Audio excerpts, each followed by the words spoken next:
Hello and welcome friends. So இந்த வீடியோல என்ன பார்க்க போறோம்னு பாத்தீங்கன்னா 4.0ல பெண்டிங்ல இருக்குது. So ஸ்டாக் ஐட்டம் இம்போர்ட் பண்றது எப்படின்றத பார்த்தோம். So இந்த வீடியோல ஒரு லெஜரை எப்படி உள்ள இம்போர்ட் பண்றது, so லெஜர் எக்ஸல்ல இருக்க டேட்டாவை எப்படி நம்ம உள்ள இம்போர்ட் பண்றதுன்னு தான் பார்க்க போறோம். So டைம் வேஸ்ட் பண்ண வேணாம், வாங்க வீடியோக்குள்ள போலாம். ஃபர்ஸ்ட் திங் நமக்குன்னு இருக்க கம்பெனி. ஆஃப்டர் தென் வந்து பாத்தீங்கன்னா so all to o போயிட்டு மேனேஜ் போயிட்டு மேப்பிங் டெம்ப்ளேட்ஸ் கொடுத்துட்டு கிரியேட் கொடுத்தோம்னா போதும். ஸோ நமக்கான லெஜர் எந்த இடத்துல இருக்குன்றத காட்டும். ஸோ இதுல வந்து பாத்தீங்கன்னா இப்போ நான் டி ஃபோல்டர்ல வந்து பாத்தீங்கன்னா நான் வந்து பாத்தீங்கன்னா என்னோட டேட்டாவை வச்சிருக்கேன். ஸோ எக்ஸல் வச்சிருக்கேன். ஸோ அந்த எக்ஸல்ல வந்து பாத்தீங்கன்னா லெஜர் செலக்ட் பண்ணிட்டு ஷீட் நேம் 2ன்றதை செலக்ட் பண்ணிக்கிறேன். ஸோ இதுல வந்து பாத்தீங்கன்னா லெஜர் அப்படின்றத டிக்ளேர் பண்ணிட்டு ஸோ அக்கௌண்டிங் மாஸ்டர் பொறுத்த மட்டும் லெஜரை செலக்ட் பண்ணிக்கிறேன். லெஜரை செலக்ட் பண்ணி முடிச்சுட்டு என்ன பண்றேன்னா ஃபர்ஸ்ட் நேம் பொறுத்த மட்டும் லெஜர் நேம்ன்றதை செலக்ட் பண்ணிக்கிறேன். ஆஃப்டர் தென் குரூப் நேம்ன்றது பேரண்ட் நேம். ஸோ அதை நான் குரூப் நேம் செலக்ட் பண்ணிக்கிறேன். ஆஃப்டர் தென் வந்து பாத்தீங்கன்னா என்னோட இதுல வந்து பாத்தீங்கன்னா என்ன இருக்குன்னு கேட்டீங்கன்னா ஸோ பார்ட்டியோட கண்ட்ரி எந்த கண்ட்ரின்றது கேட்டிருக்காங்க. ஸோ அதுக்கு வந்து பாத்தீங்கன்னா சிம்பிளா என்ன பண்ணிடலாம்னு கேட்டீங்கன்னா இந்த இடத்துல ஃபர்ஸ்ட் ஷோ மோர் கொடுத்து எக்ஸ்பேண்ட் ஆல் கொடுத்துட்டு நான் என்ன பண்றேன்னா பார்ட்டியோட கண்ட்ரி என்னதுன்றதை நான் சர்ச் பண்ணி எடுக்கிற மாதிரி இருக்கும். ஸோ COUN ஸோ கண்ட்ரின்றதை செலக்ட் பண்ணிட்டு இதுல வந்து பாத்தீங்கன்னா நான் என்ன கொடுக்க போறேன்னா கண்ட்ரின்றதை செலக்ட் பண்ணிக்கிறேன். ஆஃப்டர் தென் என்னோட ஸ்டேட் நேம் ஸோ ஸ்டேட்ன்றதை கொடுத்துட்டு ஸ்டாட்ன்றதை செலக்ட் பண்ணிட்டு இதை பொறுத்த மட்டும் ஸ்டேட் நேம் கொடுத்துறேன். After then registration type GST registration டைப்ன்றதை செலக்ட் பண்ணிட்டு இந்த இடத்துல ஜிஎஸ்டி ரெஜிஸ்ட்ரேஷன் டைப்னு கொடுத்துக்கிறேன். ஸோ ஆஃப்டர் தென் மறுபடியும் ஒன் செகண்ட் ஜிஎஸ்டின்றதை டைப் பண்ணனா போதும்.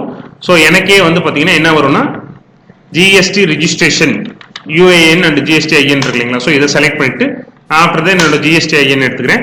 ஸோ என் பார்ட்டியோட அட்ரஸ் ஸோ அட்ரஸை செலக்ட் பண்ணிட்டு ஆஃப்டர் தென் என்னோட அட்ரஸை கிளிக் பண்ணிக்கிறேன். ஸோ இந்த மாதிரி எனக்கு என்னென்ன தேவைகள் இருக்கோ ஸோ அதை பூரா வந்து நான் என்ன பண்றேன்னா என்னோட விருப்பத்துக்கு ஏற்ற மாதிரி நான் செலக்ட் பண்ணிக்கிறேன். ஸோ செலக்ட் பண்ணிட்டு தென் வந்து பாத்தீங்கன்னா இப்போதைக்கு என்னோட group name, country, state, registration type, GST number, அவங்களோட address, pincode and then opening balance ledger opening balance select பண்ணிட்டு ஸோ லெஜர் ஓப்பனிங் பேலன்ஸ்ன்றதை செலக்ட் பண்ணிக்கிறேன். செலக்ட் பண்ணி முடிச்சுட்டு எண்ட் ஆஃப் லிஸ்ட் கொடுத்து முடிச்சுட்டு என்னோட கிரியேஷனை கம்ப்ளீட் பண்றேன். ஸோ இப்போ நான் என்ன பண்ணிருக்கேன் ஆல்ட் ஓ கொடுத்து உள்ள மேனேஜ்ல போயிட்டு மேப்பிங் டெம்ப்ளேட்ஸ் போயிட்டு என்ன பண்றேன்னா என்னோட கிரியேஷன்ல என்னோட லெஜரை வந்து நான் கிரியேட் பண்ணியிருக்கேன். ஸோ கிரியேட் பண்ணிட்டு அதுல என்னென்ன இருக்கோ அதை பூராமே நான் வந்து பாத்தீங்கன்னா ஆட்டோ டிஃபால்ட்டா ப்ரீ டிஃபைன்டா செஞ்சு வச்சுட்டேன். ஸோ ஆஃப்டர் தென் இப்போ இம்போர்ட் போய் மாஸ்டர்ஸ் போயிட்டு ஸோ லெஜர்ல ஜிஎஸ்டி லெஜரை கொடுத்து என்னோட டீடைல்ஸை வந்து நான் ஃபில் பண்ணுன்னு சொல்றேன். ஸோ மொத்தம் எனக்கு சன்ட்ரை கிரெடிட்டர்ஸ் 9 பேரு, டெப்டார்ஸ் 3 பேருன்னு இருக்கு. ஸோ இம்போர்ட் கொடுக்குறேன். ஸோ இம்போர்ட் கம்ப்ளீட்டட் சக்சஸ்ஃபுல்லின்னு இருக்கு. ஸோ இப்போ வந்து பாத்தீங்கன்னா ஸோ இதுதான் என்னோட லெஜர். ஸோ இதை தான் நம்ம வந்து இப்போ டேலிக்குள்ள இம்போர்ட் பண்ணியிருக்கோம். ஸோ இது கரெக்டாக இருக்கான்றதை மட்டும் செக் பண்ணிக்கலாம்.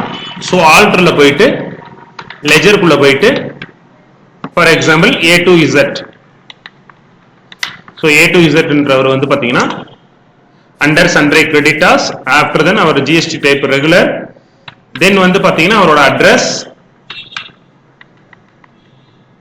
ஸோ அவருக்குன்னு ஜிஎஸ்டி நம்பர் எதுவுமே கிடையாது. ஸோ நம்ம கொடுக்குற டீடைல்ஸ் அக்யூரேட்டா இருந்துச்சுன்னா போதும். ஸோ இதுல நீங்க இப்ப நம்ம பார்த்தோம்னாலே உங்களுக்கே தெரியும். ஸோ என்ன டீடைல்ஸ் A to Zன்றது சன்ட்ரை கிரெடிட்டார்ஸ் டிஃபைன் பண்ணியிருக்கோம். ஸோ அவர் இந்தியா தமிழ்நாடுன்றதுல செலக்ட் பண்ணியிருக்கோம். ஆஃப்டர் தென் வந்து பாத்தீங்கன்னா அவர் ரெகுலர் இதுல ஒரு சின்ன ஸ்பெல்லிங் மிஸ்டேக் இருக்கு. ஸோ அதனால அன்னோன்றது ரெஃப்ளெக்ஷன் ஆகும். ஸோ ரெகுலர்ன்ற ஸ்பெல்லிங் கரெக்டா இருக்கணும். ஸோ ரெகுலர்ன்ற ஸ்பெல்லிங் கரெக்டா இருந்துச்சுன்றப்போ உள்ள வந்து ஸோ என்னோட அட்ரஸ் இங்க வந்துருச்சு. ஆஃப்டர் தென் என்னோட ஓப்பனிங் பேலன்ஸ் ஸோ என்னோட ஓப்பனிங் பேலன்ஸ் 7888ன்றது எனக்கு ஆட்டோமேட்டிக்கா பிக்கப் ஆயிடுச்சு. ஸோ இப்போ நான் இந்த லெஜரை இம்போர்ட் பண்றதுக்குலாம் வந்து பாத்தீங்கன்னா ரொம்ப பர்டன் எதுவுமே எடுத்துக்கல. ஸோ எந்த லெஜர் எந்த இடத்துல அது எந்த காலமுக்கு மேல இருக்குன்றதை மட்டும் நான் மேப் பண்ணா போதும், ஆட்டோமேட்டிக்கா டேலி அதை செக்ரிகேட் பண்ணி உள்ள இம்போர்ட் பண்ணிக்கும். ஸோ தேங்க்யூ, தேங்க்ஸ் ஃபார் வாட்சிங். Next sales and purchase houses எப்படி இம்போர்ட் பண்றதுன்றத நெக்ஸ்ட் வீடியோல பார்ப்போம். ஸோ தேங்க்யூ, தேங்க்ஸ் ஃபார் வாட்சிங்.